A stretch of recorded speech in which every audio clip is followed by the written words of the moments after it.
Will Starfield dethrone the king of space, No Man's Sky? No. But it'll probably be more popular. Let me explain. For a game to dethrone another, you have to be fighting for the same audience.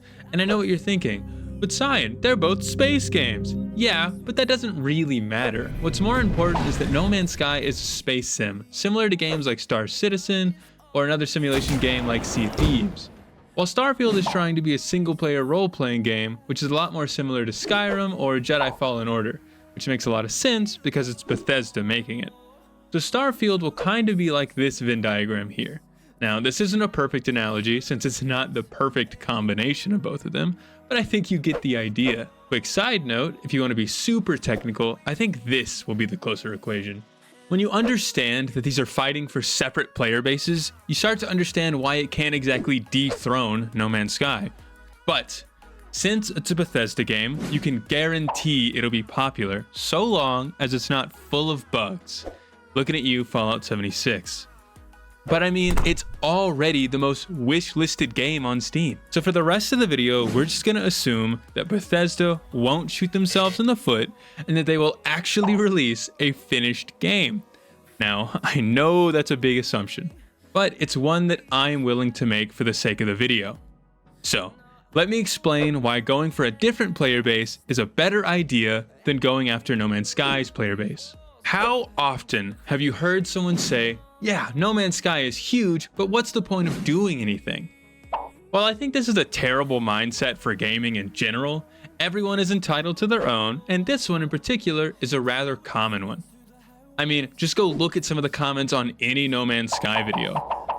All of these are from a single video, and it didn't even take me that long to find them. But this is not to say that these people are wrong. No Man's Sky is simply not for them. That's where Starfield comes in. For all these people with this mindset, they will be able to play a rather ambitious space game while still having enough focused content to have a ton of quote-unquote reasons to do things. Starfield seems to be doing this nice balance of ambitiously vast universe with about 1,000 planets and still making sure to include enough focused content to prevent the game from feeling shallow. That's one of the most common complaints about No Man's Sky. After all, some of these people will tell you, what's the point of all those planets if there's nothing to do on them?